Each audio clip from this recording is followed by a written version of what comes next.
Naimbag ng balong kakailan nga taga Cordillera. Isang magandang hapon po sa ating lahat. Welcome to another episode of Kapihan sa Baguio. Ito po ang programa kung saan ay pinag-uusapan natin ang mga mahalagang bagay dito sa ating pamayanan. Ako po si Clint Isvan Tutanes ng Philippine Information Agency Cordillera. And I'm hoping na everybody is doing well, lalo-lalo na po mula sa World Vision. Kumusta po kayo, ma'am? Okay naman po, isang makabatang araw po sa ating lahat. Ako si Pauline Navarro from World Vision Development Foundation. Kami po ay isang Christian humanitarian organization dedicated to improving the lives of Filipino children, their families, and communities. I love that. Ang sipag naman ng World Vision.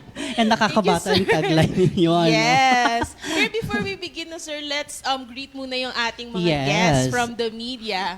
So, may mga kasama po tayo ngayon from different media outlets dito sa Baguio, sir. That's right. I love na napaka-supportive talaga ng mga media partners natin dito sa Cordillera. And of course, the whole Philippines, very supportive naman talaga yung media natin sa pagbibigay ng mga tama at wastong impormasyon sa ating mga kababayan. And ngayong hapon nga ay magiging malaking usapin ang ating pag-uusapan ngayon dahil importante po ang ating usapin ngayon dahil pag-uusapan natin ang child labor. Yes. Napaka-emerging at alarming issue ngayon ng mga kabataan, lalo na po dito sa Baguio. Medyo sensitive ang usapin na to, pero we have to face the fact no, na it is happening. Nakikita natin dito, hindi lamang dito sa Baguio City, but also parts of the Cordillera. And yung media forum nga na ito ay isa sa mga pre-activities na ginagawa para dito sa obserbasyon ng World Day Against Child Labor. Ayan, so I-mention ko lang, sir, na yung ating global theme this year ay Red Card to Child Labor, Fair Play for Children, Decent Work for Adults. And in the Philippines, ang theme naman po natin ay ikaw, ako, tayo, sama-samang pagkilos para sa batang malaya. Ayan, totoo yan. Kasi kailangan lahat-lahat tayo ay dapat ma-involve sa usapin na ito. Yes. Hindi lamang yung World Vision, kundi pati na rin ng mga government agencies and of course, yung mga private na sektor. Yes, yung taong bayan it's a multi-sectoral mismo. approach. That's right. So, to give us a brief information po no, tungkol sa ating event ngayong araw, gusto ko pong tawagin ang project coordinator ng Clear Car mula sa World Vision, Ms. Cheryl Balaudan. Magandang hapon po, ma'am. Magandang hapon po. So, good afternoon to everyone and it is my pleasure to welcome everyone po dito sa ating media forum. Of course, nandito po yung ating mga partners from the Department of Labor and Employment na pinapangunahan po ni Sir Rajan Gamwad. Siya po yung TSSD OIC Chief. And of course, yung ating focal person ng Child Labor Program, Prevention and Elimination Program po ng DOLE, ng ating gobyerno, si Ms. Leticia Reyes. And of course, yung aming pong National Director ng World Vision, si Dr. Harvey Carpio. And wag mo rin po natin kalilimutan yung mga kasamahan po natin from yung staff po ng Clear Car Project, yung team from the World Vision Development Foundation, yung Lingap Pangkabataan, and yung mga partners po natin from the media na nandito. Ang maalala ko lang, Herald Express, Big Sound FM, PTV, Bombo Radio, and habol na lang po yung iba.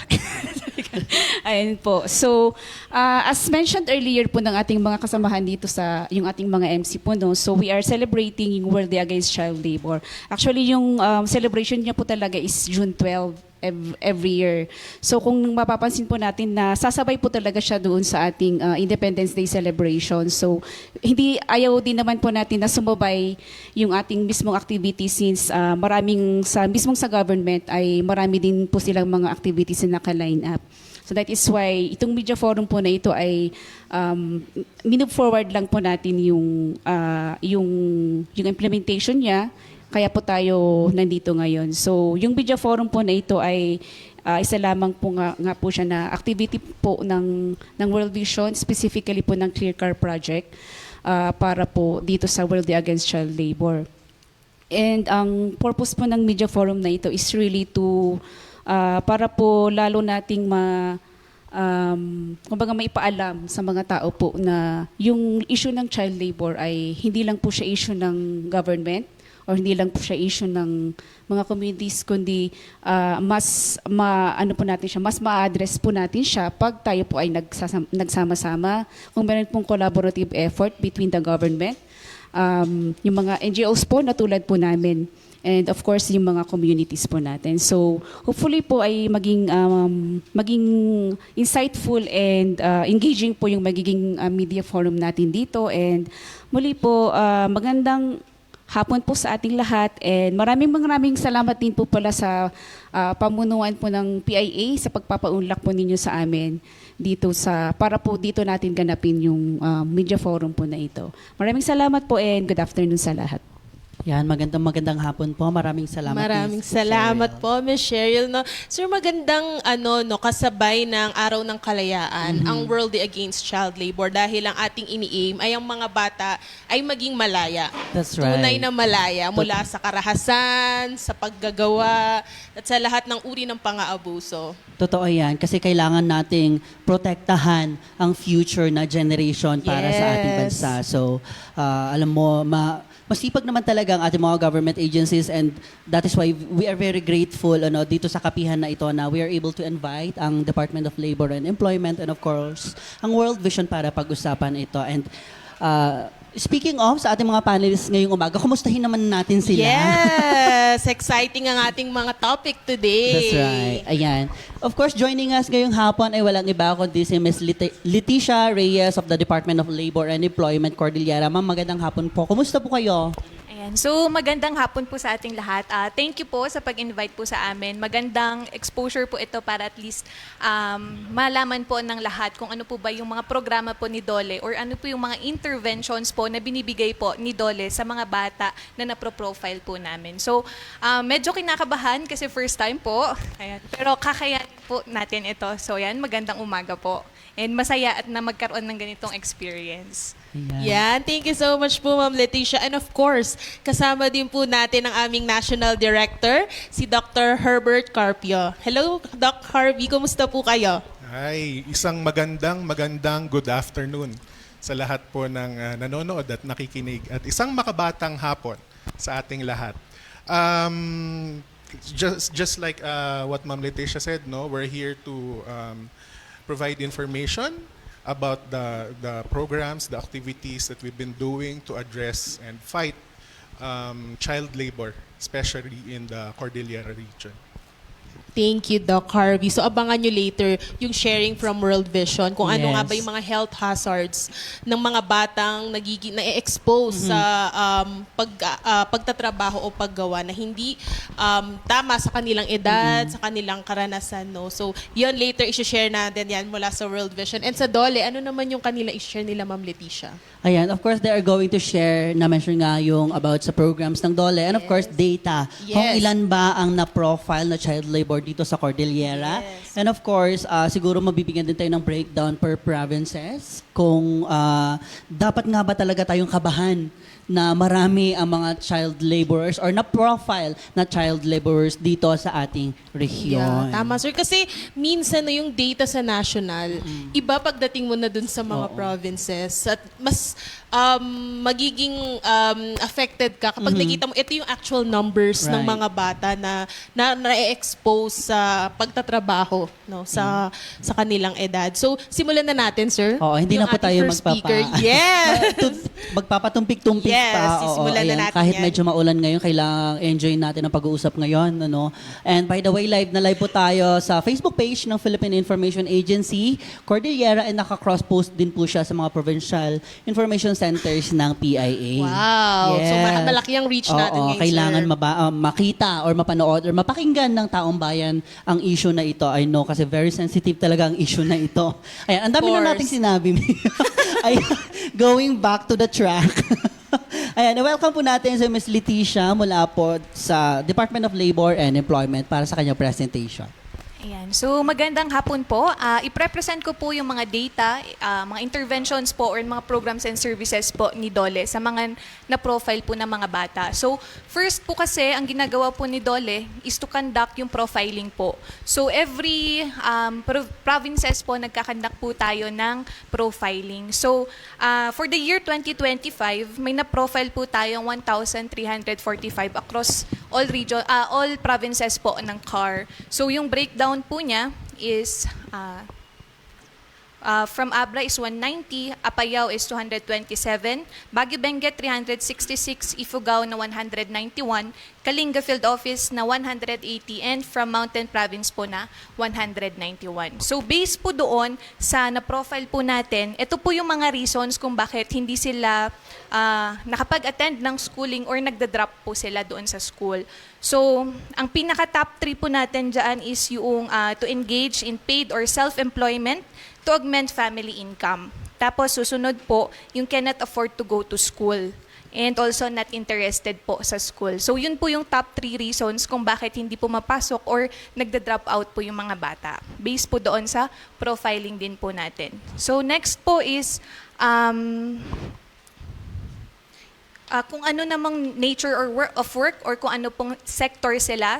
Ang top 3 po natin dyan is sa construction, farming, and domestic work. So, kilala naman po si Cordillera Administrative Region as a agricultural sector. So, mostly talaga po na pro-profile natin is doon po sa mga farming talaga. So, sila po yung bulk po ng profiling natin for the year 2025.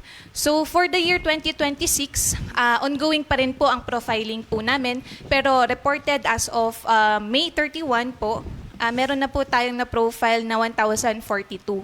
So, ang breakdown po niya, from Abra po na 129, Apayao po na 139, Baguio Benguet 379, Ifugao po na 182, Kalinga na 62, and from Mountain Province na 151 po. So, next din po yung reasons po ulit natin. Medyo nagva-vary po ito pero kung nakita nyo po doon sa last na yung 2025 po natin, napalitan po yung second na reason. So, yung first pa rin po na reason natin is yung to engage pa din in self-employment, to augment yung family income po. So, poverty pa din po talaga yung pinaka-reason. To help in family-operated farm or businesses, and not interested pa rin po sa school. So, ito po yung base po doon sa profiling po natin. So, next po, doon naman sa nature of work, same pa din po. So, nandun pa din po sila sa construction industry, farming, and domestic po. So, yan po yung as of 2026 po natin. So, ongoing pa po ang profiling. So, doon po nag-i-start yung program po ni DOLE. So, magkakandak po ng profiling. During the profiling, nagni-needs assessment po tayo. Titingnan natin ano po ba yung pangangailangan ng family, ng bata, para po matulungan natin sila. So, ang pinaka-intervention po namin, ang pinakauna nating intervention is yung ito pong awarding of livelihood po. So, nabibigyan yung doon po sa general budget po natin for livelihood, meron pong percentage doon na bibinigay sa mga parents or guardians po ng mga child laborers. So, for the year 2025 po, ang mga beneficiaries po natin from Abra is meron po tayong 81 beneficiaries amounting to almost 2.5 million po na ni-award last year. Kay Apayao naman po is 53 amounting to 967,000. Kay Baguio Benguet po na 44 for Baguio, 68 kay Benguet na almost 3 or magpo-4 million na po in total. Next po is yung kay Ifugao na meron po tayong 68 amounting to 1.9 million. Kay Kalinga po na 79 amounting to 2.1 million. Mountain Province is 2 million, almost 2 million. O total po for the overall, last year po na nabigyan natin ng livelihood is 462 parents and guardians po ng na-profile po nating child laborers. So, amounting po ito ng 12 million. So, yun po yung overall total natin na nabigyan po ng livelihood last year. So for this year po, meron din po kami, pero as of now, 3 provinces pa lang po ang nabibigyan. So kay Abra po, meron tayong 15. So, kasama po kasi sila dito sa group. So, pwede po kasi silang sumali as individual or pwede po silang sumali as a group po. So, dito, 15 po ang nakasama doon sa 3 groups po natin. So, may tag 5 po doon na parents or guardians po ng child laborers. So, next po kay Apayao, meron po tayong 6 na beneficiaries amounting to 270,000 po. And kay Mountain Province po na 3, amounting to 87. So, counting pa rin po ito kasi hindi pa naman po tapos yung taon. So, continuous pa po ito hanggat makatulong po tayo. So, yun po yung isang interventions po natin. Ito yung pinakamadaling intervention. So, total po natin is 24 na po.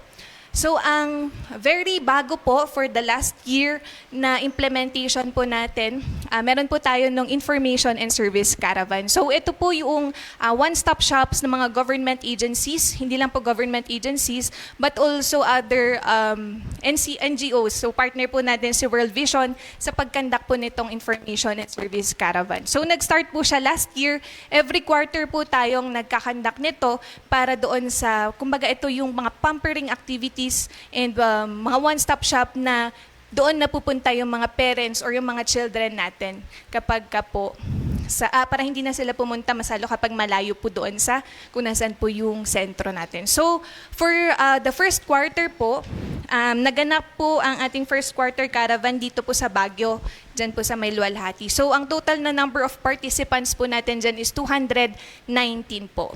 So, meron po tayong information and education campaign po dyan. So, as awareness raising din po natin, lagi po nating sinasama yung orientation on RA 9231, also yung guidelines po natin ng Child Labor Prevention and Elimination Program.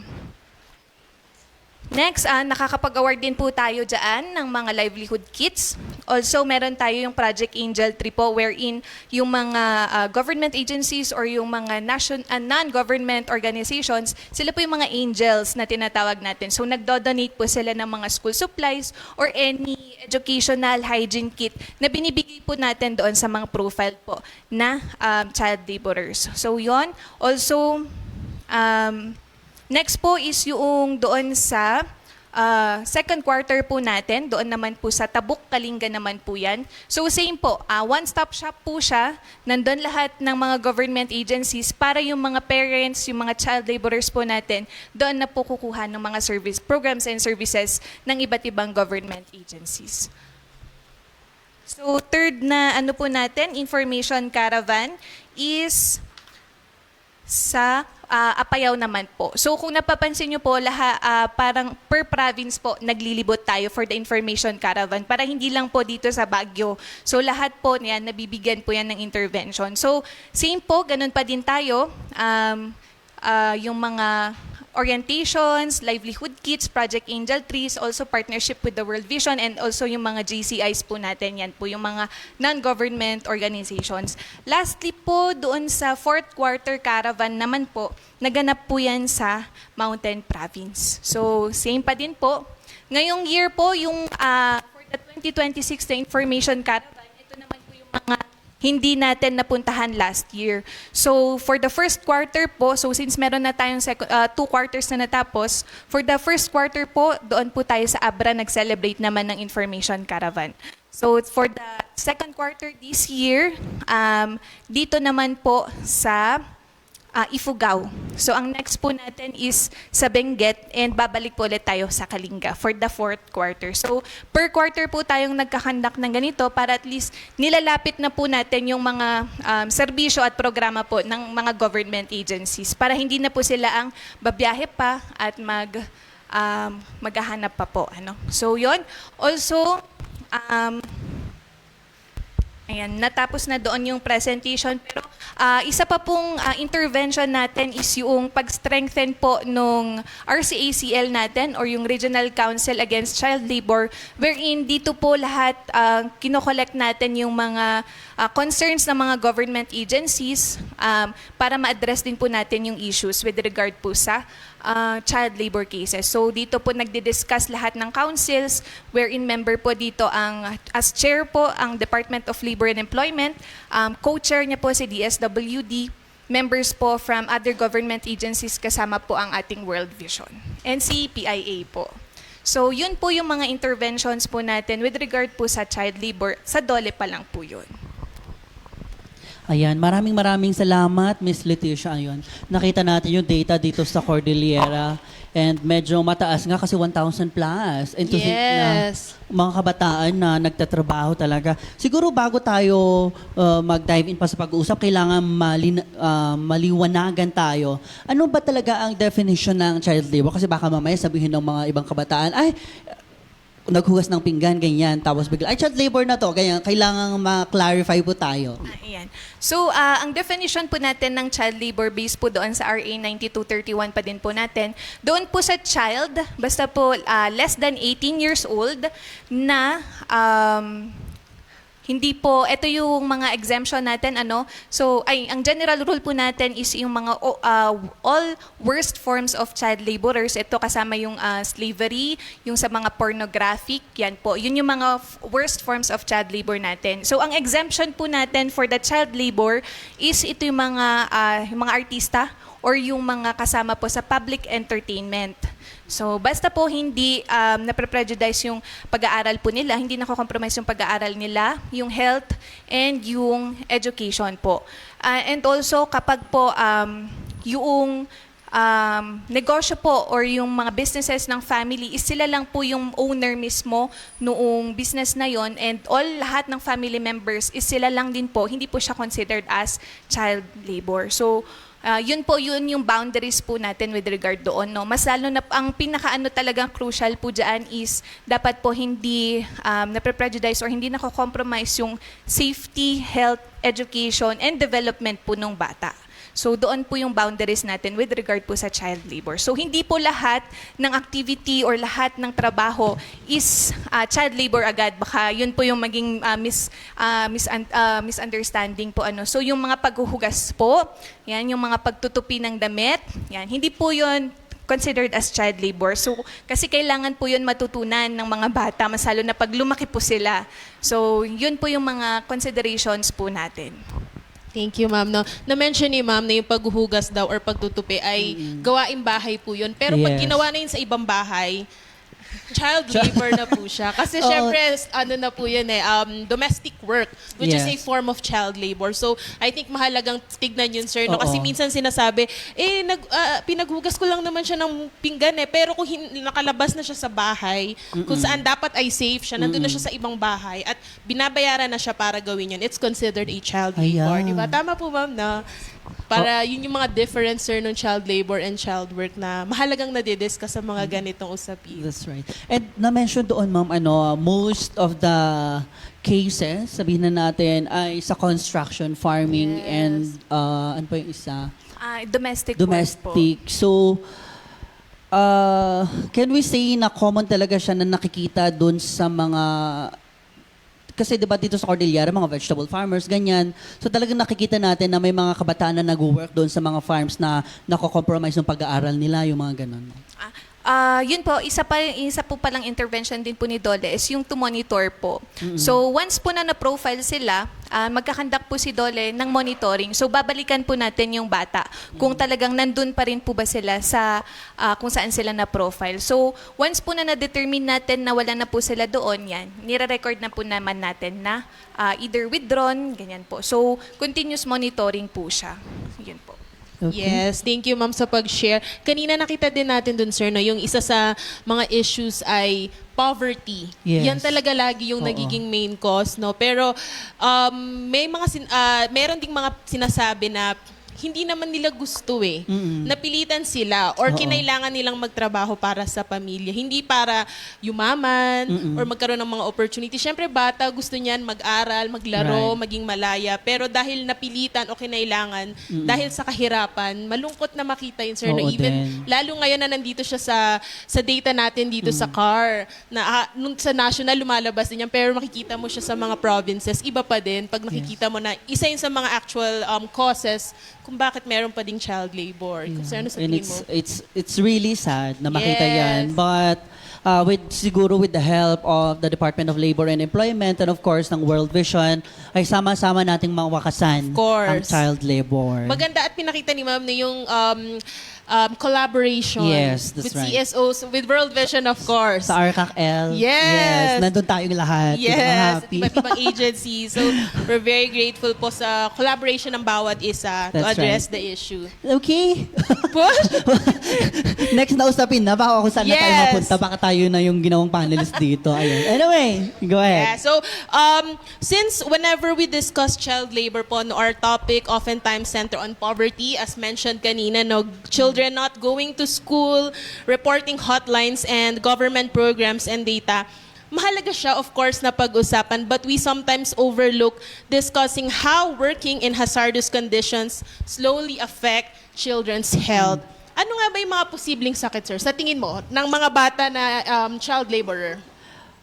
I don't know, siguro baka ayoko namang mag-preempt ng mga impacts. I need to base it on facts. Yes. Ayoko mag-assume. Pero siguro, aside from the fact na hindi sila nakakapag-aral, siguro isa sa mga impacts niya is, ayoko sabihin. Anyway, Abangan na lang natin kung ano i-share. So, baka mamaya mabash ako dahil iba yung sinabi ko. okay, sige Mali. sir. So let's hear the answers to these questions from World Vision's National Director, Dr. Herbert Carpio.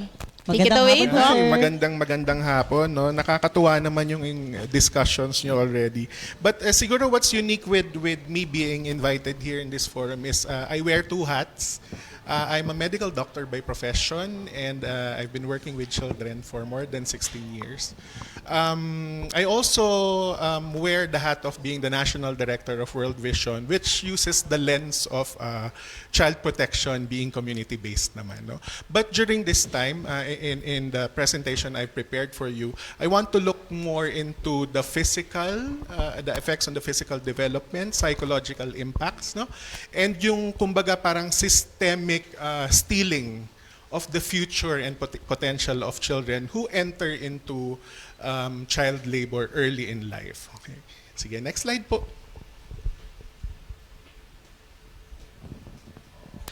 Ayan.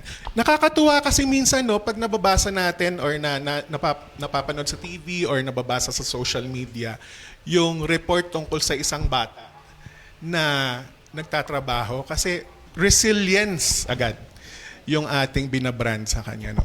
It's been part of like our socio-cultural phenomenon kasi in the Philippines, no, culturally, kung hindi ka naman kabilang sa upper classes of society, you're actually expected as a child to help the family. And the children are conscious enough to know that their families could have problems in economics, no? And they wanted to help. That is the reason why nabubuyo din sila na tumulong, and karamihan ng mga gustong tumulong would end up into doing and entering into child labor. Different forms of child labor.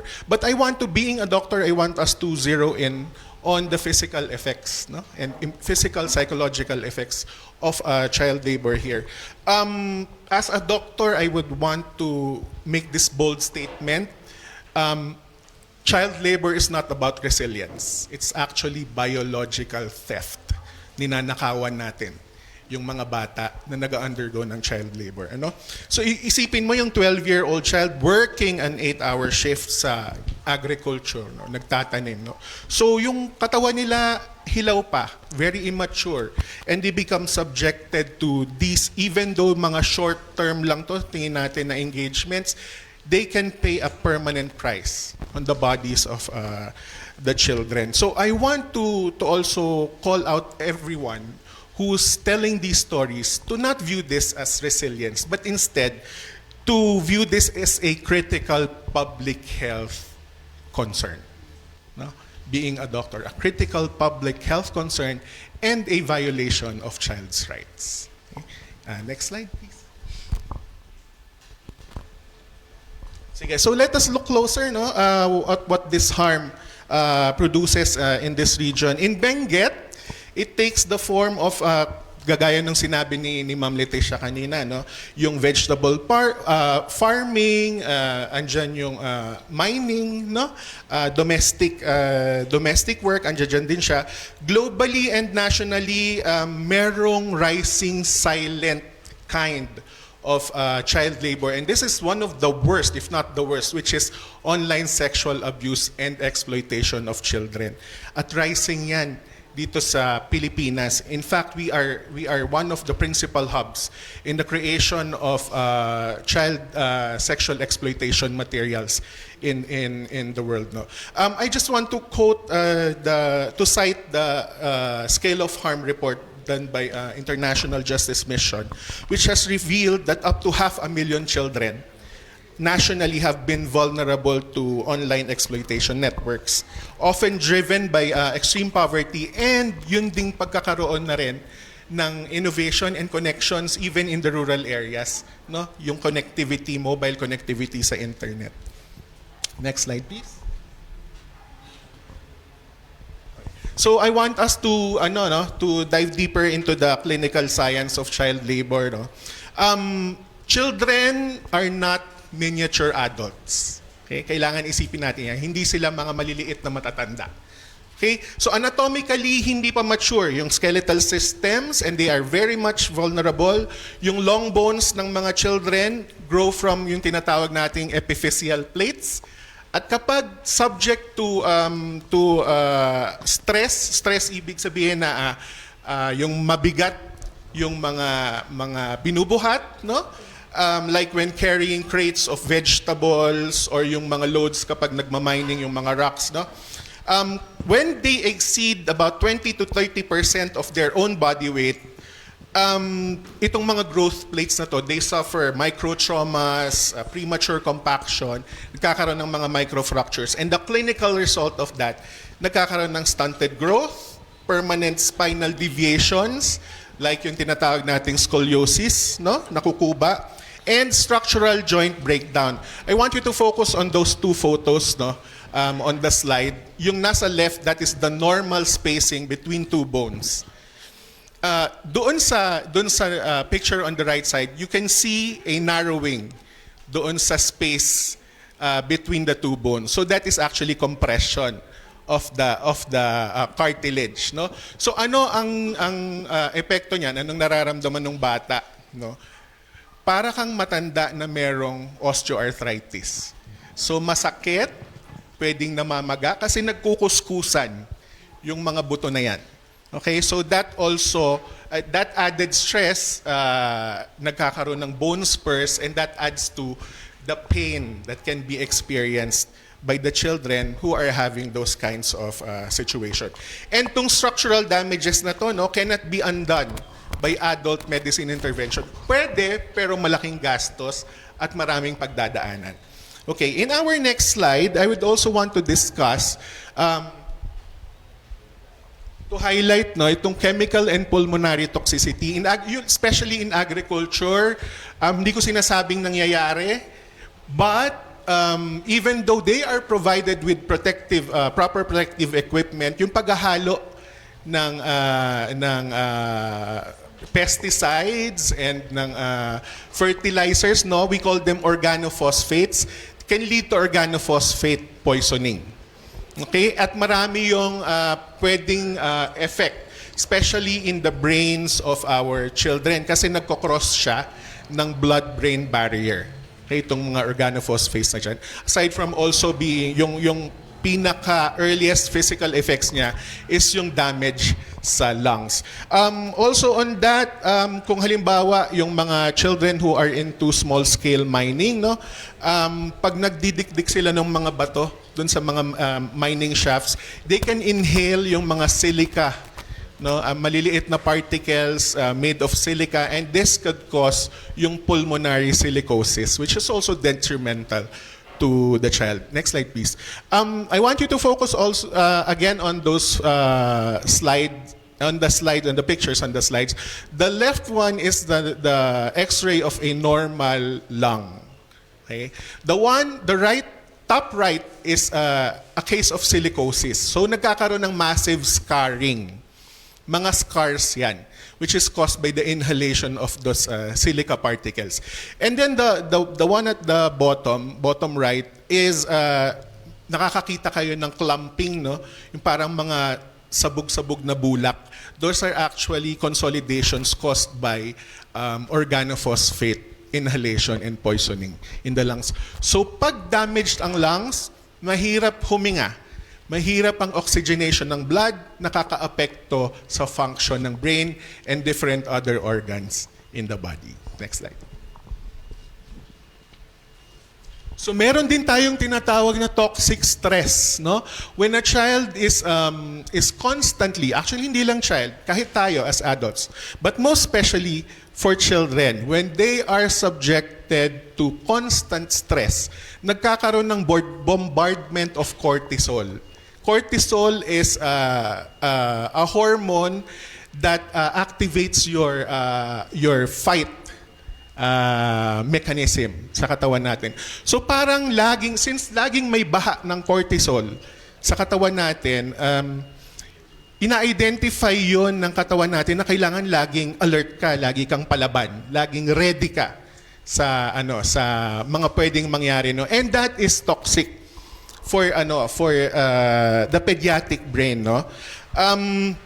It creates parang a perpetual hypervigilance state, no, leading to yung mga effects niyan, severe anxiety, pwedeng magkaroon ng depression.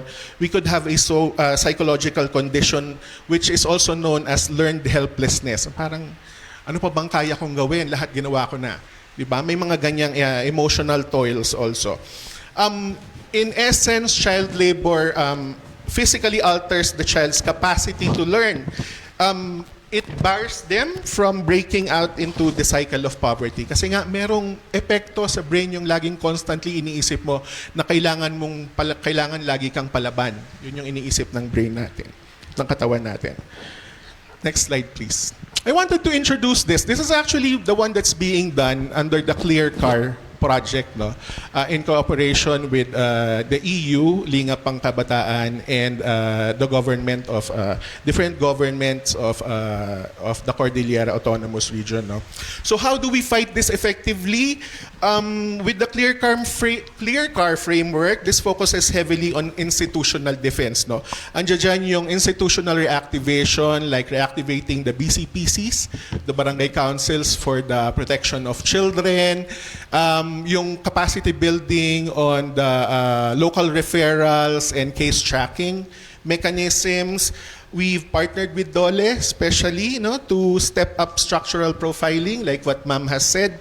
And of course also with DepEd to keep the children, the learners in school instead of having them work. So crucially, we also address the root cause of child labor, especially in this region, which is, yun nga, poverty. Kagaya ng sinabi, binanggit na ni Ma'am kanina, no, yung pagbibigay ng livelihood assistance, no, capitals. By delivering direct livelihood assistance to parents, we can ensure that there is like a baseline income. So hindi kailangan ng mga batang magtrabaho para makatulong economically doon sa kanilang families. So I want to also emphasize the media's role. Media not only limiting to our friends who we have invited here, no, but also us people who are involved in yung mga informal reportings like in social media, yung mga nagva-vlog, di ba? A lot of them romanticize nga kasi, no, yung child labor as being a story of resilience. But we wanted to emphasize that there should be some kind of ethical reporting in cases like this. So kailangan nangingibabaw yung child protection. Lahat tayo dapat cognizant that this is something that is that should not be reported as a good thing, but instead it should be reported as a human rights violation. And what I've said also a while ago, yung isang public health concern. And we should also be demanding accountability when we do these stories, no? From our government agencies, from LGUs, and even from parents of the families where a child laborer comes from. So that is something that we media, we people who have this platform can help in advocating for.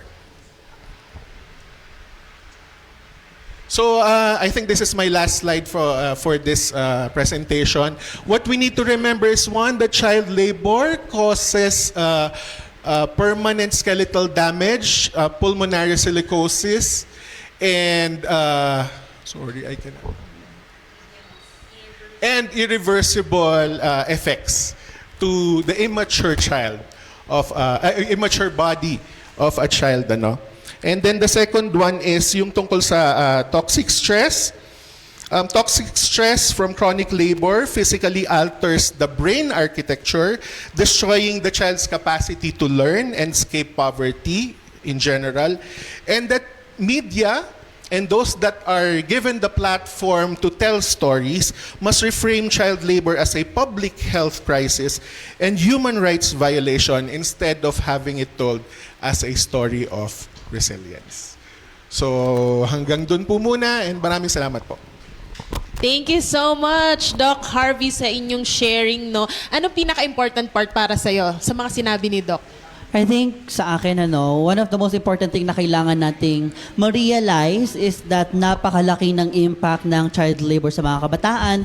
And kami na nagwo-work as communicators or those individuals working as information officers ay may role din kami on how do we change perspective ng mga tao sa ganitong mga stories na ang dami ko nang sinasabi na hindi siya dapat sinesensationalize or niromanticize kasi it is a public health issue na dapat ma-solve. Correct. I agree. Yung sinabi ni Doc Harvey, no, na niromanticize yung poverty, yung mga bata. Pag may nakikita nga ako nagpo-post sa social media, nakalagay pa na, ang galing, bata pa lang siya, tumutulong na sa pamilya. Ganon yung laging framing or messaging ng mga nagpo-post na vloggers or influencers. So mahalaga yung role ng media sa pagpapataas ng kamalayan or raising awareness po, no, tungkol dito sa issue na to. And for me, important din yung sinabi ni Doc Harvey na it's a critical public health concern. Yes. Pag sinabing critical, parang we all need to work together na hindi na to basta issue ng mga bata, ng mga magulang, but everyone in the community, especially yung mga duty bearers, ay dapat parte talaga ng pag-address ng issue na to. Doon sa, sa health. Grabe, nagulat ka ba sa mga... Alam mo, sa na-mention ni Doctor kanina nagkaroon na ako ng hunch Na ano? na isa sa mga reasons kung bakit marami sa aking mga kababayan na taga-Cordillera ay nagkakaroon ng stunted growth. Is it, I don't know if it's one of the main reasons kung bakit most of Possibly. my friends are like 5'2" and below yung mga ganun. I don't want to this is the belief, pero I don't know. It could be anything. Yes. Possible. Possible. Na factor siya. Yeah, I don't know if nagkaroon man ng study or whatever, pero I'm just joking. Yes, and for me, something na bago kong nakita ay yung sa mental health. Na parte din siya, affected hindi lang physical, no, pero yung mental health ng mga bata na nai-involve sa paggawa ay apektado din. So maganda na na-mention ni Doc, especially yun nga, na ito ay isang critical public health concern na dapat nating i-address together. Ayan. So, kaya nga ginagawa natin itong kapihan na ito para mas ma-inform pa ang ating mga kababayan, mga taong bayan. Wala ka mang anak or may anak ka man, single ka man, or married or whatever. Lahat-lahat tayo dapat involved sa ganitong issue na ito. Especially kaming mga nasa media. And speaking of the media... Yes! Sisimulan na natin at bubuksan na po natin ang ating open forum for question and answers from our media friends na kasama natin ngayon dito. That's right. So, again, no, kasama po natin ang ating dalawang speakers or panelists, si Ma'am Leticia Reyes from DOLE and si Doc Harvey from World Vision. So, we are now opening the floor for question and answers from our friends from the media. If anyone Alright. po... Meron tayong listahan dito. Yes, ayan. Ayan. Okay, So, meron. anyway, sa ating mga online viewers then, if you have questions, you can just go ahead and drop down yung mga katanungan sa ating comment section para makita po natin and of course, masagot natin kung ano yung mga katanungan. Baka meron tayong mga audience na gusto nila maklarify yung mga Yes. tumatakbo sa kanilang mga brain cells. Everyone is involved. Yes. Yes. Okay. So, sige, simulan now, mo na. the first person to ask the question would be Sir Jerwin Aquino of Bombo Radyo. Hello po, sir. Magandang hapon. Tabi po kayo sa ating purple Yes. couch. Purple couch? Okay. Yan. Ayan. Hello, sir. Magandang hapon po. Magandang hapon. And good afternoon po, ma'am and sir. Sa Dole po muna. Kasi yung data po natin sa 2026 about sa livelihood, 3 province lang po. Pero nakalahati na po yung taon. Gusto ko lang pong malaman, ano po yung reason natin, bakit wala pa po sa ibang province na naibigay na, na livelihood program? So, thank you po sa question po natin. So, kung makikita nyo po doon sa report po natin is 24 pa lang po out of doon sa 1,042 po na profile natin.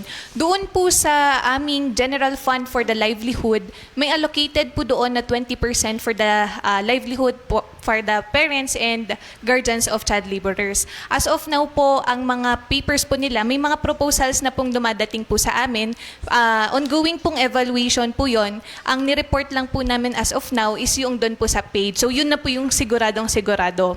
So ongoing pa din naman po yan hanggang po sa December. So ang target po talaga namin, lahat po noong, kumbaga yung 20% po na allocated for the livelihood ng mga parents or guardians nung na-profile po nating mga bata is mabigyan po ng ma-awardan ng livelihood po for this year. Ma'am, doon po sa mga bata na tinutulungan po ng Dole, ano po yung mga program natin sa kanila? For example, takot na silang bumalik doon sa pinagtatrabahuan or for example, doon po sa family po nila. Ano po yung mga tulong na binibigay natin sa kanila? May parang coordination po ba tayo sa DSWD doon? Ayan. So, ito po yung pinapaigting po namin or mas pinapalakas po natin. Ito yung referral mechanism po natin. So, once po na may reported po sa aming information, so meron po tayo yung sa RCACL, yung Regional Council Against Child Labor, na kung sino po yung agency na may ganitong program or kanino siya pwedeng i-refer, is nire-refer po natin siya. So, hindi lang po siya kay Dole lang. So, lahat po ng government agencies kung saan pwedeng mabigyan ng tulong yung bata, nire-refer po natin doon sa appropriate agency po. Ma'am, balik po ako sa inyo mamaya, pero kay Doc po muna. Nabanggit niyo po kasi, or nakita po doon sa presentation, yung mga sakit ng mga bata na ano po sa child labor. Tanong ko lang po, may access po ba sila sa serbisyong pangkalusugan? Kasi syempre, baka wala silang pera or may ipon pero baka konti. May tulong po ba ang gobyerno para maka-access sila sa serbisyong pangkalusugan? Actually, part ng Clear Car Project, yung katulad ng sinabi ni Ma'am, is yung capacity building and awareness raising para dun sa proper referral mechanisms. No? So kapag na-evaluate ang isang bata, ini-enhance natin yung reporting nitong mga child labor cases. And then pag na-report sila, halimbawa sa local government unit, they can be referred sa health agency, which is also under the LGU. Kung ano man po yung problemang kinakaharap, they can provide the assistance there. We as World Vision and Linga Pangkabataan under Clear Car can also provide the assistance in helping these child laborers doon sa mga situation nila, especially in health. Pangalawang tanong po, Doc. Kasi doon sa farming o kaya sa mining, minsan talaga sinasama sila ng mga parents. Pero para po sa inyo, ilang oras ba kada araw na pwedeng magtrabaho ang isang bata? Kagaya nung sinasabi ni Ma'am kanina, yung definition kasi ng child labor is very crucial. Okay, anything that can affect the health, the education, the welfare of a child is considered child labor at walang dapat na batang na i-involve sa child labor. Okay, so it's a no-no for everyone. So parang wala pong oras. Dapat wala when it comes to child labor. Iba kasi kung child work, halimbawa pinagugas mo lang ng pinggan yung bata, tulad nung example kanina. They learn skills from that. They learn yung totoong resilience, no? They learn it from that. Pero kapag yun na yung ginagawa nila, binabayaran na sila, hindi na sila nakakapag-aral, hindi nakakatulog ng maayos, hindi nakakain dahil sa pagtatrabaho, that becomes child labor and that is a no-no. Isa pa po, paano, doon po sa mga cases ninyo, Doc, paano po nakakapekto yung child labor sa kung paano pinapahalagahan ng bata yung kanyang sarili? Kasi katulad na example ko, when it comes to having that toxic stress syndrome, no, it affects the functioning of the brain. Kasi lagi kang palaban yung katawan mo. Kahit na gusto mong magpahinga. And that eventually makes a toll on the psychological and emotional welfare also of the child. So nagkakaroon ng learned helplessness. Parang wala na siyang pag-asa sa buhay. Ito na ba lang laging kailangan kong gawin? So that affects mentally, emotionally, and then it translates also to physical complaints of the child. Thank you po, Doc. Ma'am, ano po, yung kadaragdagang tanong ko po sa inyo is paano po minomonitor ng DOLE yung mga establishments na gumagamit ng mga bata, for example, nagkakargador. May monitoring po ba tayo sa mga establishments, hindi lang sa mga family or sa community? Ayan. So, with regard po sa monitoring, pumupunta po ang ibang mga staff po natin sa field po. So, talagang pumupunta po sila. For example naman po, kapag nakita po sila sa establishment, meron po tayong labor inspection. So, based po doon sa labor inspection, meron tayong checklist kung may nakita man po silang child laborers po doon. So, we conduct, kapag po may nakita tayo doon, magkakandak pa din po ulit tayo ng profiling, needs assessment, and intervention po. So, yun yung mga kwan po natin. As to monitoring pa din yun, co-coordinate pa din naman po. And mas importante po talaga yung reporting and referral mechanism. Mas lalo na po yung reporting talaga. Yun sana yung mas palakasin po natin. So, wag nating hayaan na nandoon lang yung bata. Kasi baka mas talagang may kailangan siya na pwede naman nating ibigay as government agencies.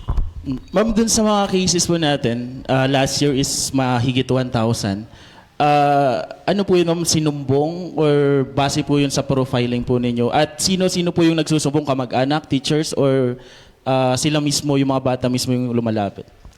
With regard po dyan, hindi po siya sumbong. So, yung mga staff po natin, pumupunta po talaga sila sa barangay. Nagbabara-barangay po sila, nagmumunisipyo po sila para po mag-profile po kung ano po yung nakikita nila. So, talagang ang karamihan po ng nakikita natin is doon talaga sa farming, which is doon po tumutulong yung mga bata. Kaya talaga pong on-field po sila. Mostly po yan on-field. Mangilan-ngilan lang po yung mga reported po talaga. Pero gusto ko din pong malaman, ma'am, yung pagkakaiba ng parusa sa establishment at doon sa ng child labor, yung parusa po doon sa establishment o doon sa mga, for example, sa family, sa or guardian, may pagkakaiba po ba ng parusa po doon or penalty? With regard po sa penalty, hindi po tayo nagpe-penalize ng ang ginagawa po natin, meron tayo yung program na Sagip Batang Manggagawa. So once po na na-inspect yung establishment and may nakita pong child laborer doon, so tutulungan po natin, i-rescue natin yung bata, alisin po natin doon sa establishment. So magbibigay din po tayo ng intervention po doon. So wala po siyang penalty. However, para po makita natin kung ma-determine po ni DOLE, based din po sa profiling, ma-determine kung child laborer po ba or hindi, meron po tayo yung working hours na So pagka less than 15 years old po, na more than 4 hours a day po sila na nag-work, considered po siya as child laborer. So 4 hours a day or 20 hours a week po yun. So pag 15 years old pababa. Pero naman po pag 15 to 17 years old, ito yung pag more than 8 hours naman. So yun na po yung considered as child labor. So ito po yung basis ng mga labor inspectors po natin to determine whether po may child laborer po ba doon or wala. So wala pong may papataw na parusa sa mga establishment? Kung sa in cases po ng insanity, death, yan, kung meron pong mga imminent danger, meron po, sir. So kapag po may imminent danger doon sa establishment, temporary closure po siya. Pero kapag po may death, insanity, yung na nangyari doon sa bata, permanent closure po siya. So yun po yung pinapagawa po ni DOLE. And also yung 100,000 po na penalty, administrative penalty in cases po of death. So, yun po yung iniiwasan po sana natin na mangyari. So, nilalayo na po natin yung mga bata po doon. Yun lang po. Maraming salamat. Thank you po. Maraming salamat, Sir Jerwin. Ayan. Yan. So, next po na ating tatawagin na kasama natin mula sa media, si Sir Anjay Donillier. If tama po ang... si Ma'am. Sorry, Ma'am Anjay Donillier po from Baguio Herald. Hello, Ma'am. Good afternoon. Good afternoon po, ma'am and sir, and sa inyo po, of course, sa ating mga beautiful na host po. Ay. First po, magbibigay lang po ako ng onting follow-up questions po sa follow-up po ni Sir Jerwin. So, ma'am, sabi niya po kasi kanina, nag-tackle po kayo regarding po sa accountability po ng establishment, ma'am. How about the parents po, ma'am? Ma'am, paano po magkakaroon po ng accountability naman po sa parts po ng parents? Of course, dahil sila po talaga yung pinaka-main po dapat. Apo. As to doon sa parents, ma'am, wala po kaming jurisdiction po kasi talaga sa kanila. So, ang ginagawa po namin, ino-orient po namin sila. So, sinasabihan namin kung ano po ba yung nasa batas. So, hindi po kasi nampupulis ang DOLE. So, wala po kaming jurisdiction to police po yung parents. Pero nire-refer po natin sila sa ibang government agencies, lalo na po sa DSWD na mas makakapagbigay pa po ng guidance sa kanila. So, yun nga po, nandun tayo sa pinaka-root cause po talaga kung bakit nagiging child laborer yung bata dahil po doon sa poverty po talaga, kahirapan. So, ang ginagawa po talaga natin is nagbibigay po tayo ng intervention para po hindi na talaga siya bumalik doon, hindi na maging child laborer pa ulit yung bata. So, yun po, ma'am. Okay po, thank you po, ma'am. Ma'am, next po, saan yun? Ma'am, nabanggit niyo din kanina na mapapasara po yung mga establishment po pag may namatay or may nasaktan po na children, ma'am. Ma'am, meron po ba tayong data, ma'am, kung meron na po bang any namatay po or magkaroon po ng serious injuries po ng mga bata, ma'am, na yan po, dahil po sa child labor? As of now po, wala pa po, ma'am. Magandang balita po yon na as of now, wala pa po tayong naipapasara. And hopefully, continuing po na ganon. So, for 2025 and 2026, wala pa naman po tayong data with regard po sa naipa-close na establishment. Yun po, ma'am. Wala pa. Okay po. Next po. Ma'am, meron po din kaya tayong data, ma'am, regarding po sa mga bata naman po na sexually exploited po sa Philippines po and Cordillera, ma'am.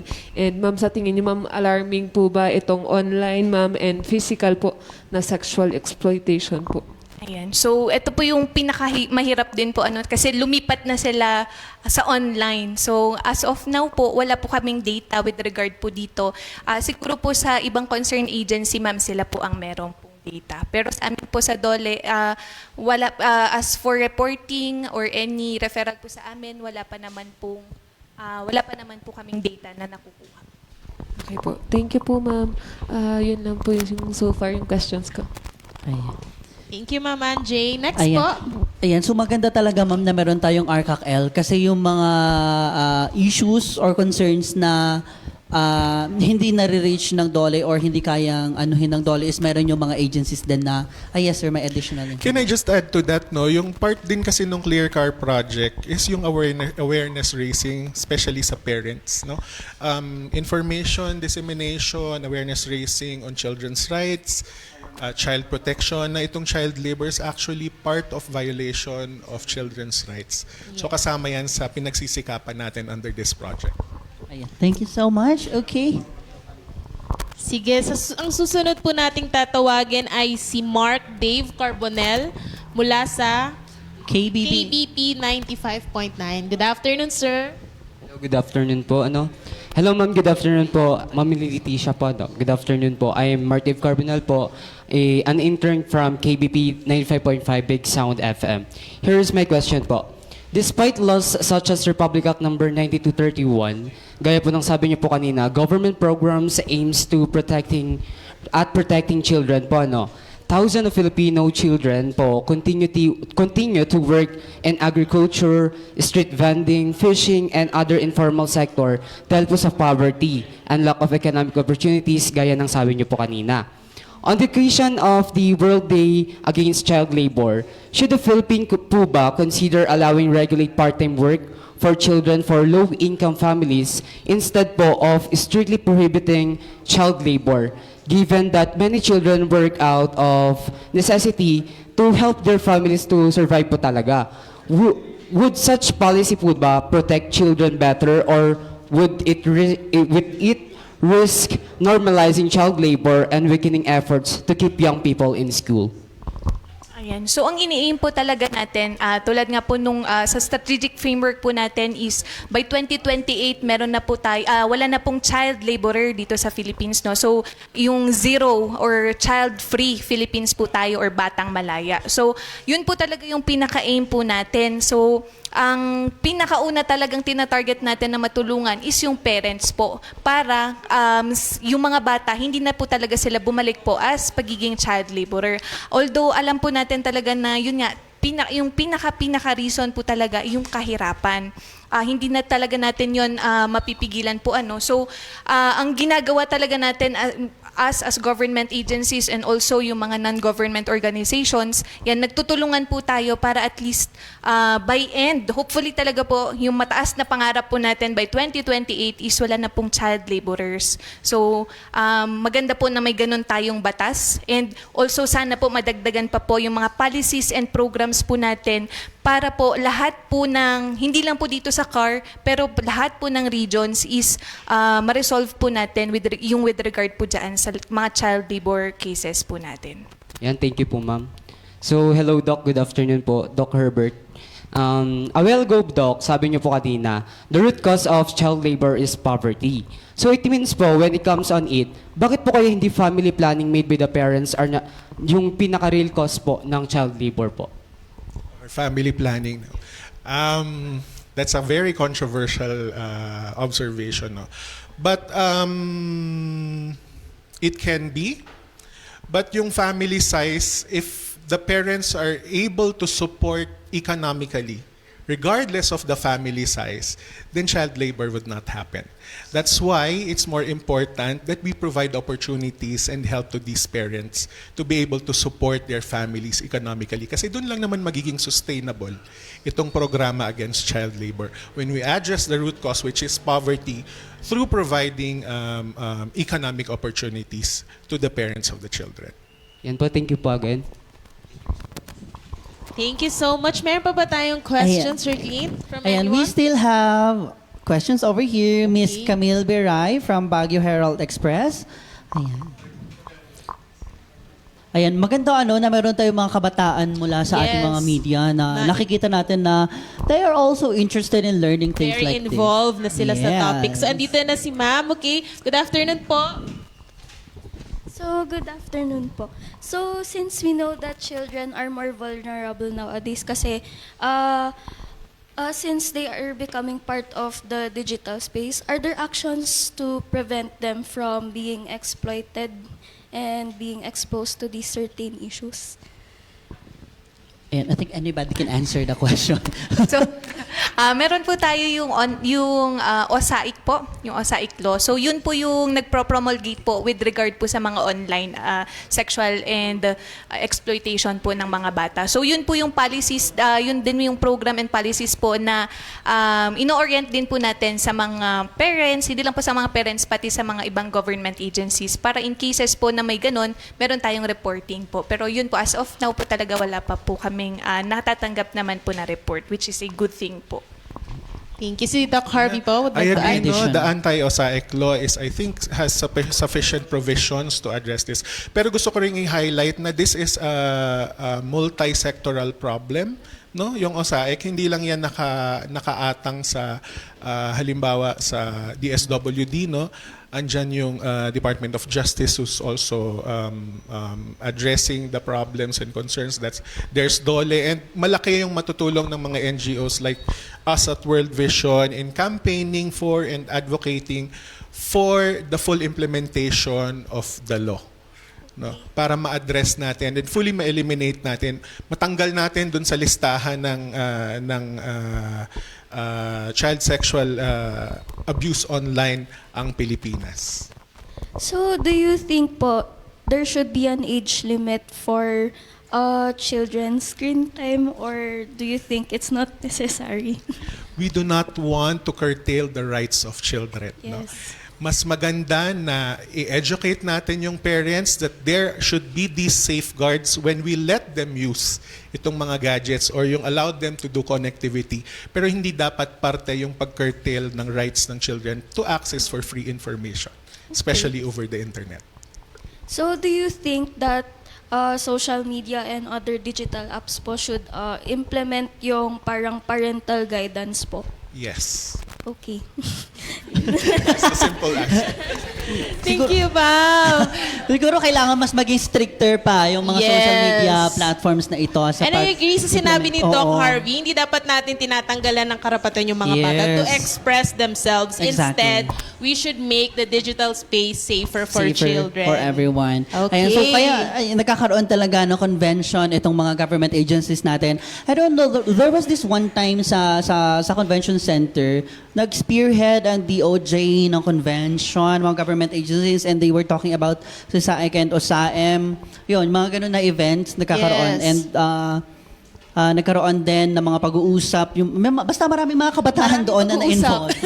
Hindi ko na maalala kung anong event yun. But yeah, there are events and I activities agree. and Because programs na we're ganun. saying po, no, just to add lang to that, na kapag tinanggalin natin sila ng right to Yes. have an account, magbubukas pa din yan.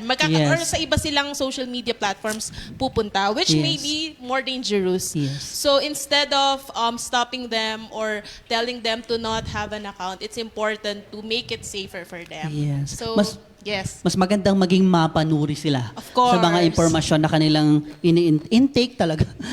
na pumupunta sa kanilang utak. Ayan. So, actually kami din sa PIA, nagkakaroon din kami ng mga information education campaign on media and information literacy, kung paano ba natin malalaman kung tama or mali itong mga impormasyon na ito. So, I hope na magkaroon ulit ng collaboration with DOLE, with World Vision to, aside very from, open. yes, diba, cybersecurity, media and Yes. information literacy, lahat-lahat na para mas ma-educate yung mga kabataan na maging, alam mo yun, mas maging safer ang paggamit nila sa digital world. Ang dami na nating sinabi. Kaya nga. Tayo may panelist or ano? Oo nga, ayan. Anyway, may question? Ayan, so we have an online question over here and ano bang sabi? Ayan. Sa mga working children, especially those in the fast food industry, saan po sila pwedeng mag-work? Pwede po ba sila sa mag-fry ng potatoes, burgers, or kitchen area assignment?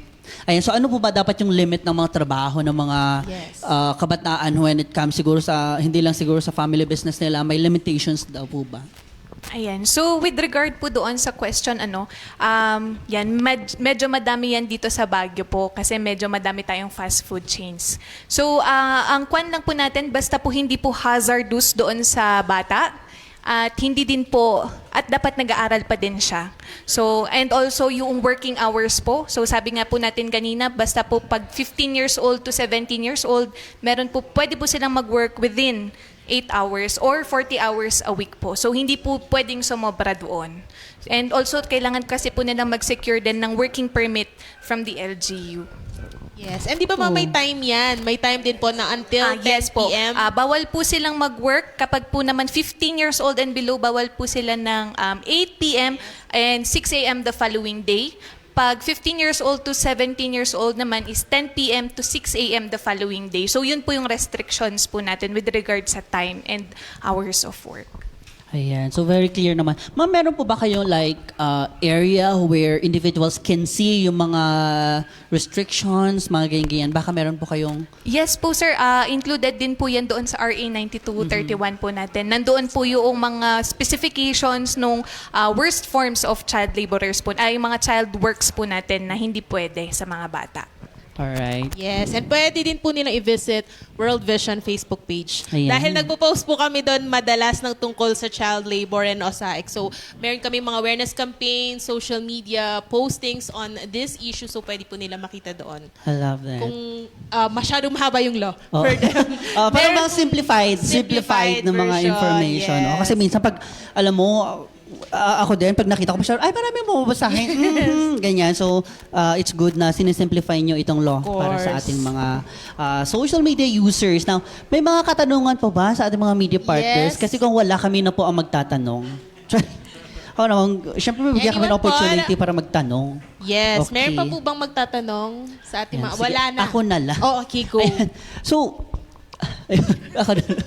Ayan. Kasi nakita natin na last year, there's at least 1,000 plus. And then ngayong year, parang middle pa lang is 1,000 plus na.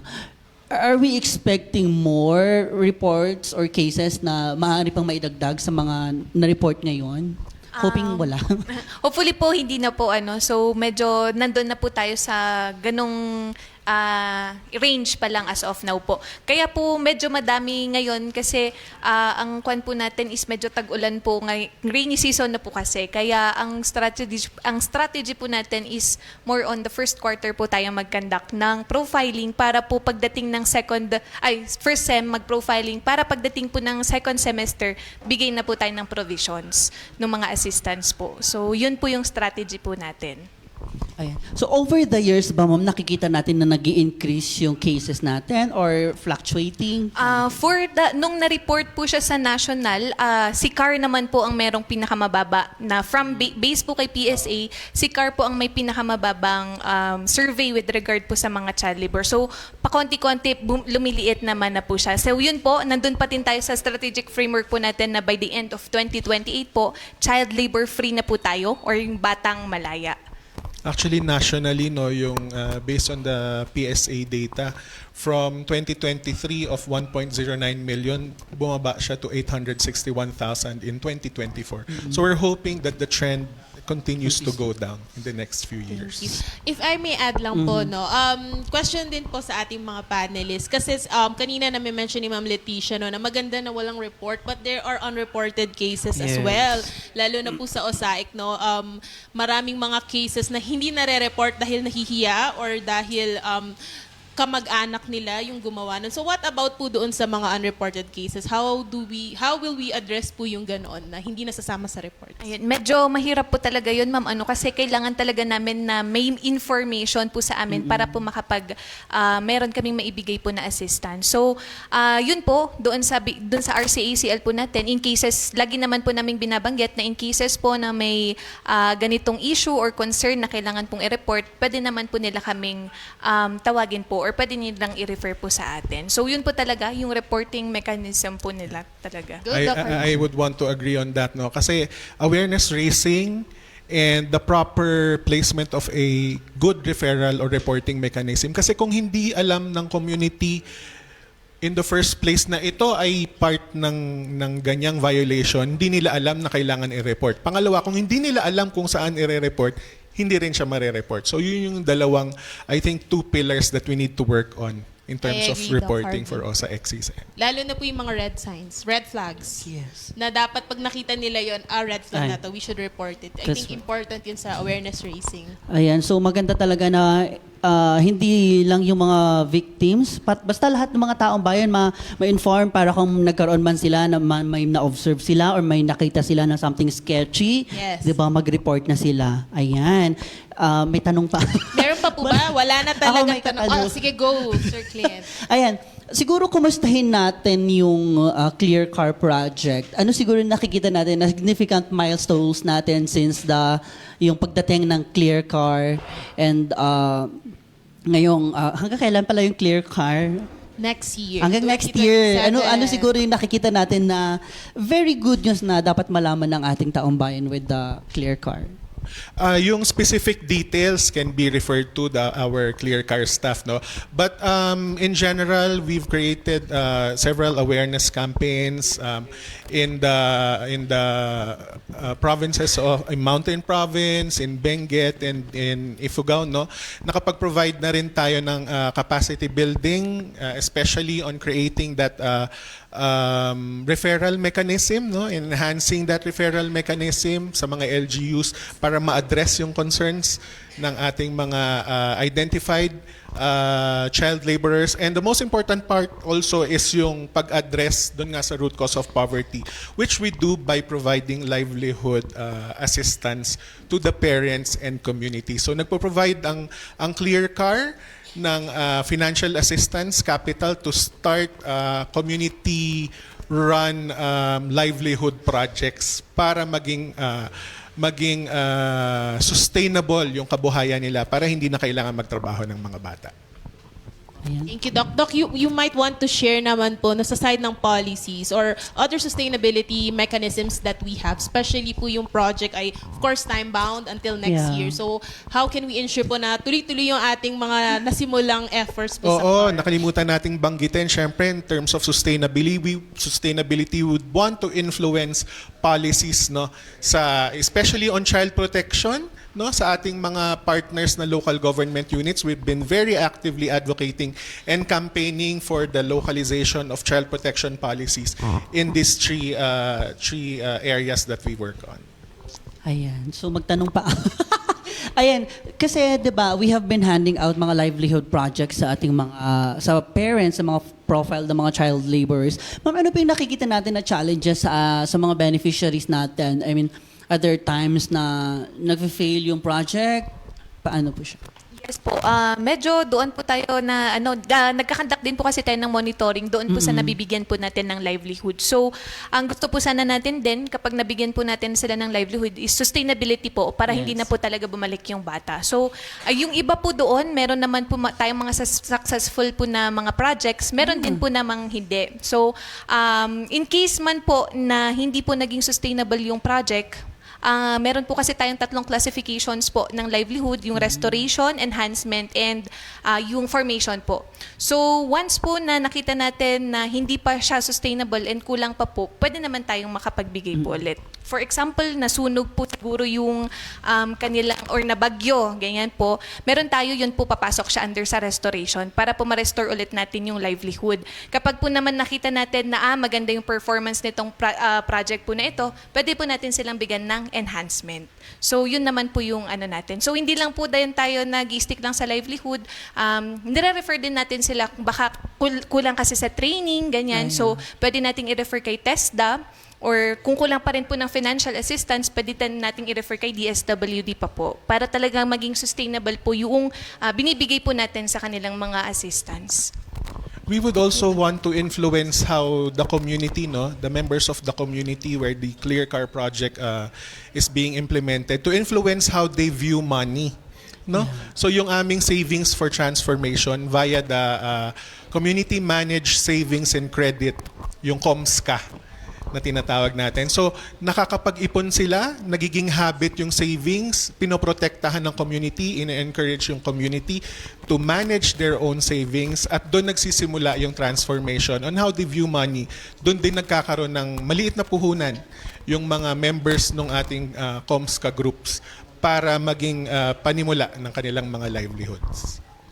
Thank you, Doc. Thank you, Ma'am Leticia. They've been sharing po na yung mga programs and services from NGO and from government side. So, may isang question lang po ako, both for Doc Harvey and Ma'am Leticia. How do we ensure that we don't duplicate each other's efforts and instead complement as we are partners po, no, in ensuring child protection, addressing child labor and OSAIC? How to ensure po na hindi na duplicate, hindi na ulit yung mga efforts between partners and instead we complement them?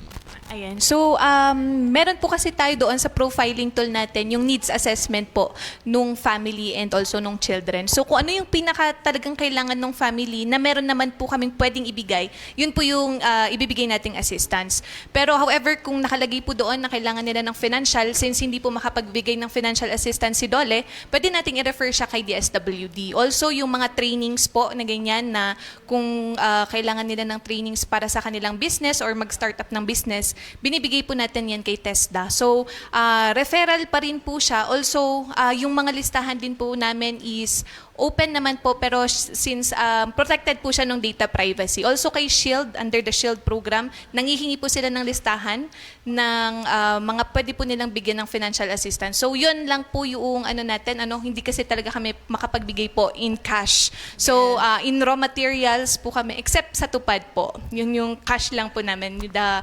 emergency employment program po natin. So also nakakapagbigay din kami sa mga employment facilitation, like mga job fairs po natin. Yan. So, pwede natin silang papuntahin po doon. Also, yung mga GIP natin or SPES po. So, pwede natin silang isalang po doon or ipag-apply po sa mga ganun. So, yung duplication, siguro medyo minimal lang naman po yung meron po talagang authentic or original na mga programs and services per department po, and also mga non-government organizations. Siguro dyan pumapasok yung magandang relationship building, no? Kaya we're very active in participating in networks where all of these agencies converge together to hear out, to plan, to voice out the concerns para mas maganda yung strategic yung pag-atake natin dun sa mga problemang inihaharap ng community sa atin. Thank you. Thank you po Thank sa you so answer. Kaya much. important yung multi-sectoral Yes, approach. napaka-importante Kanya-kanyang talaga yun. role ang mga members ng mga councils. Totoo yan. Kaya masaya ako na, alam mo, every time na nagmi-meet tayo sa Regional Council Against Child Labor, I'm super excited kasi alam ko, hindi ko alam kung yung team talaga ng RKKL ay mga masasayang tao. Di ba, ma'am? O, may pa-appear. Yes. Tama, sir. Hindi totoo. Although, yes, it's a sensitive pero talagang nakikita ko naman na everybody is doing what they can para Yes. ma-solve itong Especially issue po na ngayon ito. yung Philippine Yeah. Information Agency, kapartner natin sa Media Forum, Oo di ba? naman. May kanya-kanyang role ang Diba? bawat agency. That's right. Ay, okay, since I feel like wala naman na pong ibang mga media Yes. partners na magtatanong, meron lang po tayong announcement sa ating Department of Labor and Employment para sa, kasi nga, observation ng World Day Against Child Labor is on June 12. Meron silang i-announce dito. Sir Patrick, meron po tayong announcement. Hi, sir.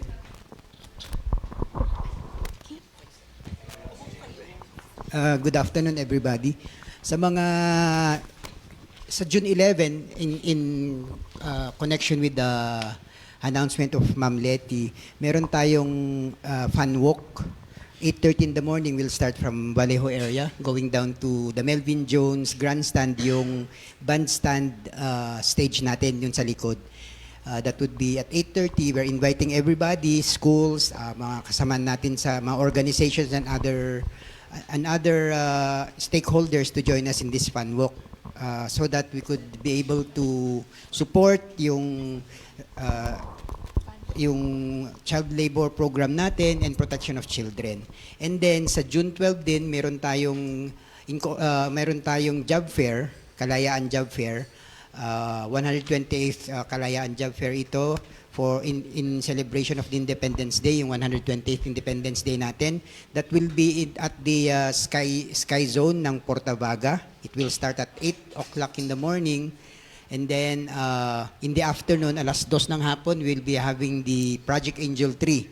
Ito po yung na-mention ni Ma'am Let kanina. We will be providing various educational assistance to selected children from Baguio City, yung poorest of the poor. They came from the listing coming from the Baguio Benguet Field Office po ng Dole. And then, another announcement, aside from mga job fair and the child labor program natin, meron tayong tinatawag na Alien Employment Regulation. May bagong batas po ngayon. Permanent residents na mayroong permanent residency na foreign nationals dito, they are now mandated to get exclusion from alien employment permit. Pwede silang magtrabaho for as long as they have an alien exclusion from the alien employment permit. So kailangan nilang kumuha ng exemption sa DOLE. And then they can also get exclusion from alien employment permit. Yung mga hindi nakakuha po and then nag-ikot pong ating mga labor inspectors or yung mga inspectors natin, may penalty po ito na 10,000 pesos. So this is in coordination with the Bureau of Immigration. So we are calling all the permanent residents, foreign nationals na nandito sa Baguio in Cordillera to get po yung exemption from alien employment permit or exclusion from alien employment permit. So that hindi ma-questionan yung mga pinagtatrabahuhan nilang mga companies. Kasi pati yung company po mamumulta ng 10,000 pesos. So it would include the foreign national and the company where they are working, 10,000 pesos po ang penalty. So yan po ang regulation natin ngayon. Kasi kailangan rin na Filipino first yung makukuha natin mga laborers in companies and work areas in the Cordillera Administrative Region. Siyempre, una naman po ang Pilipino bago kuha tayo ng iba. Kung kaya ng Pilipino, bakit pa tayo kukuha ng taga-ibang bansa na magtrabaho para sa atin? So, thank you very much and see you on June 11 and June 12 po. In addition po doon sa announcement ni Sir Patrick po, meron po kaming 3 competition for in observance po noong World Day Against Child Labor. So, ongoing pa po ang registration with regard po doon sa poster making and painting contest. Also, meron ang category po noon is from elementary to senior high school. And doon naman po sa photo contest natin is mga college students po. So, ang awarding po niyan is on June 12. Ang first prize po natin is 6,000. So, tinatawag po namin lahat ng participants na pwede. So, ang first prize po natin sa lahat po ng competition na yun is 6,000. Second po is 4,000. First place is 2,000. And dalawang consolation prize po na tig 1,000 for the 4th and 5th place po. So, hopefully, makapag-register po yung mga kabataan po natin, ipakita natin, or ito yung mode po natin para maipakita yung awareness raising po natin, no, through arts po. Yan. So, yan, maraming salamat po. Thank you po Ma'am Leticia. And sir, no, before we end yung ating forum, let us listen to the closing message po ng ating dalawang panelists today, Ma'am Leticia and Doc Harvey. Any last words, closing message po before we end the forum? Mga panawagan. Ayan. So maraming salamat po. Maraming salamat po sa pag-invite sa amin as Dole po. So maganda po itong venue para po at least malaman po ng mga kasamahan po natin, hindi lang po sa gobyerno, kundi pati po sa lahat ng community kung saan po yung marireach pa po ni PIA na makapagbigay po ng information sa inyo kung ano po ba ang child labor and kung ano po ang magagawa ng gobyerno po. Hindi lang po kami, kundi yung iba't iba pa pong partner agencies po natin and also non-government organizations. So maraming salamat po. Hopefully po talaga yung mga reporting mechanisms po natin, bigyan niyo po kami ng, para mabigyan niyo po kami ng mga information. Huwag po kayong matakot na mag-report. Para mas maganda din po kasi yun para hindi po ito yung parang patuloy-tuloy na lang. So kailangan na po natin siyang i-end po talaga. So yun po, maraming salamat. And thank you din, sir. Thank you, Ma'am Leticia. How about Doc Harvey? Yeah, so since World Vision is a Christian ministry, no, I would like to close this my being here by quoting scripture, which comes from Proverbs 31, verse 8 to 9. Speak up for those who cannot speak for themselves, for the rights of all who are destitute. Speak up and judge fairly. Defend the rights of the poor and needy. I guess because my call for action is for us to use our platforms, for all of us, to use the platforms that are available for us in reporting to issue, katulad ng sinasabi nga dito, a red card to child labor.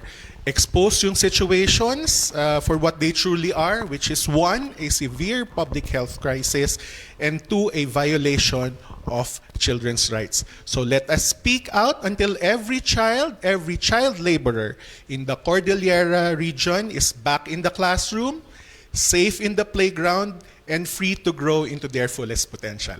Maraming salamat po. Wow, maraming salamat, Doc Harvey and Ma'am Leticia. Napakagandang closing message. No? And as we observe the World Day Against Child Labor, let us remember po that this is a responsibility of everyone. Literally everyone, media, government agencies, even the private sector, communities, and of course, lahat po ng ating mga kasama mula sa NGOs and civil society. Ayan, maraming salamat muli sa Dole and sa World Vision para sa isang napaka-fruitful na pag-uusap ngayong hapon na ito. Yes. And I hope na ang ating mga online viewers and ating mga on-site audience ay maraming natutunan po sa ating pag-uusap ngayong hapon na ito. Kaya naman, I hope na sa susunod pa ay suportahan din natin ang mga programa ng Dole and of course ng World Vision. Of course, para mas ma-inform pa tayo sa iba pang mga kaganapan, i-follow lang natin ang Dole Cordillera and World Vision. On Nandoon. Facebook. Yeah, on Yes. Facebook. And of course, kami din sa Philippine Information Agency Cordillera. Sa Facebook, available din po kami sa YouTube, sa Spotify, sa X, and sa TikTok. Muli, ako po si Clint Isbantotanes ng Philippine Information Agency at kasama ko po si... At ako naman po si Paulina Vara from World Vision Development Foundation. See you sa susunod na kapihan. Maraming salamat! Nakataba.